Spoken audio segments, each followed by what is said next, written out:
Hey, what's up guys? John here from the Reaper blog. In this video, I'm going to show you some custom actions that I've set up to help me make time selections. I've always wanted to be able to make a time selection between items just by double clicking, like this. So I just double click and it makes a time selection. Or I just double click here and it's selecting the time between the item edges. I'm going to show you the custom actions and I'm going to show you how to set it up with the mouse. So the first custom action is called Select Time Between Items, and it's pretty simple.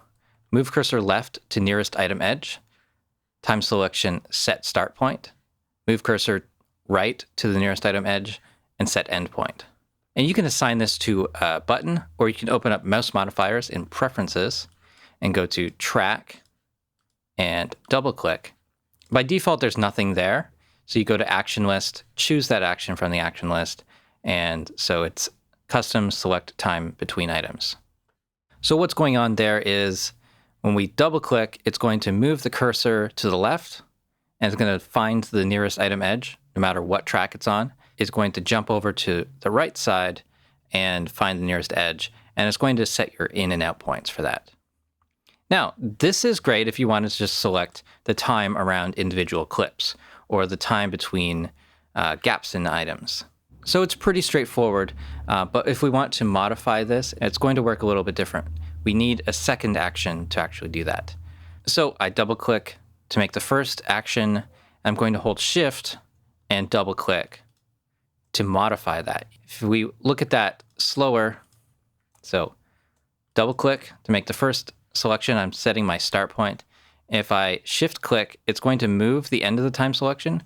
If I shift double click, it's going to snap. It's going to run that action and it's going to snap to the nearest item edge that's on the right side. So that second action I've called Add to Time Selection Nearest Item Edge. Now it's going to move the edit cursor to where the mouse cursor is without snapping to the grid line. Then it's going to move the cursor right to the nearest item edge, and then it's going to set the end point. So again, in mouse modifiers for track and double click, I've got that as Add to Time Selection Nearest Edge. What I was doing for this recently was just making a time selection and then just using the remove time action. So right click and remove contents of time selection, moving later items. Or I just use my keyboard shortcut, which was Function Alt Delete. That just removes that content from the timeline, shuffling everything over.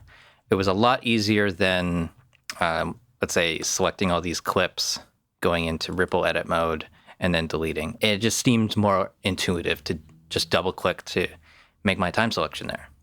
So once we have that time selection, we could actually run an action like select all items in current time selection, and that's going to select those items, and then we can do other actions to that. We could delete the contents of that time selection really easily to import something else in that space.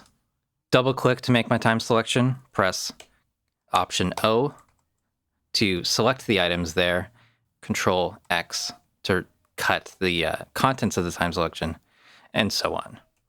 So that's it, creating a custom action for selecting the time between items, as well as adding time to that selection, adding it to mouse modifiers so you can use it without even thinking about it, and then some examples of what you can actually do with it after you make the time selection.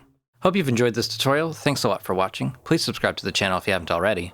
Follow me on Facebook and Twitter, support the Reaper blog through Patreon, and visit reaperblog.net for a lot more tutorials.